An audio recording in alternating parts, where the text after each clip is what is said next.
দেখছেন বার্তা এক। বাঁচার করুণ আরতি।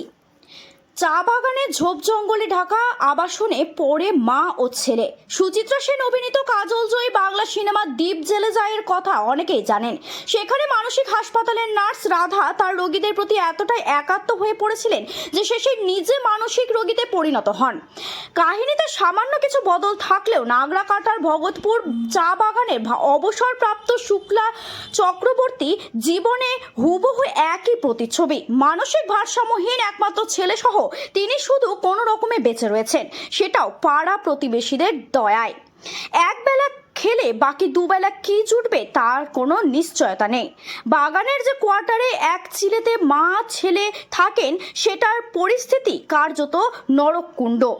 কোনো আলো নেই, পাখা নেই, পানীয় জলটুকুও কেউ দিয়ে গেলে জোটে। ঝাড় জঙ্গলে ঘেরা বাড়িতে ঘরের মেঝেতে শুয়ে থাকেন দুইজন মৃত্যু পথযাত্রী কঙ্কালসার। ওই নার্স ও তার ছেলেকে কিভাবে বাঁচাবেন তা এখন ভেবে কুল কিনারা পাচ্ছেন না স্থানীয়রা। তারা প্রশাসনিক সহযোগিতায় আর্জি জানাচ্ছেন নাগরাকাটা ব্লক স্বাস্থ্য আধিকারিক ডক্টর মোল্লা ইরফান হোসেন। তিনি বলেন, দ্রুত ওই বাড়িতে যাব, সবকিছু খতিয়ে দেখে প্রয়োজনীয় পদক্ষেপ করা যাবে।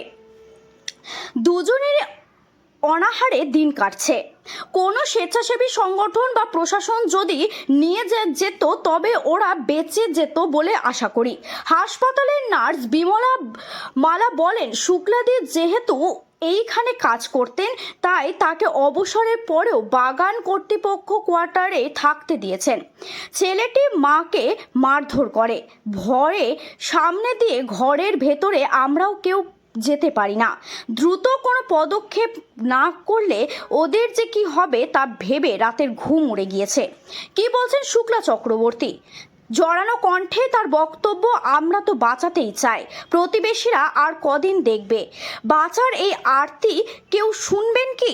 শুক্লা দেবী কিন্তু এককালে পরম মমতায় হাজার হাজার রোগীকে বাঁচার পথেই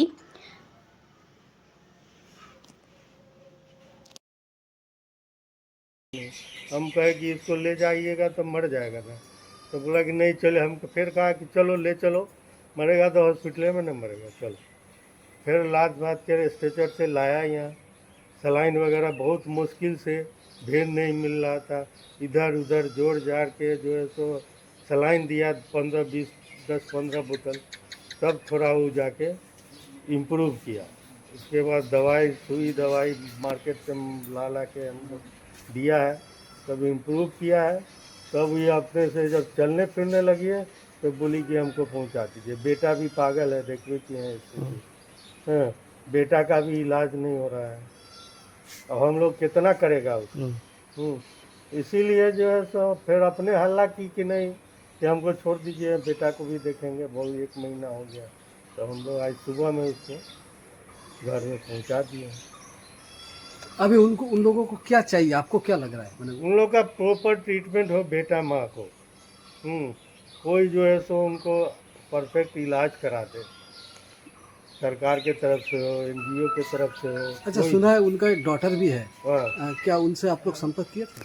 संपर्क किया था, शुरुए दिन किया था, फर्स्ट डे जिस दिन हम लाया है। बोला कि मर जाएगा तो हम लोग आएंगे, हम लोग लगेगा। तब हम कहा कि जो भाई तो मरने तो नहीं देंगे, आँख के सामने में एक अति भी होता है ना, इंसानियत भी होता है। डॉक्टर का फर्ज है कि जिंदा रखना, तो हम वही किया।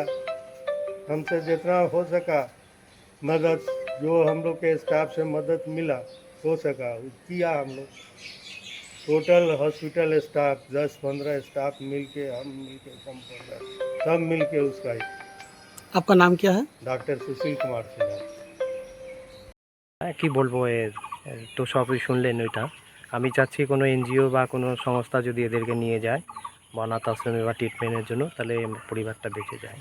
দায়িত্ব যদি, হ্যাঁ, এটাই বলতে চাই। এরা এখন কিভাবে আছে, কি পরিস্থিতি আছে? এরা এইভাবে কি পায়খানা বাথরুমও নেই, একভাবে পায়খানা ইউরিন টিউরিন করে এইভাবেই আছে শুয়ে। খাওয়া দাওয়া জুটছে? খাওয়া দাওয়া কখনো জুটছে, কখনো জুটছে না। মানে একেবারে অর্ধাহার অনাহারে না? না, অর্ধারণা নেই। আপনি, আপনার নাম? আমার নাম সনাতন ঘোষ। আপনি কি করেন? আমি ভগতপুর হসপিটালের ফার্মাসিস্ট। সনাতন ঘোষ।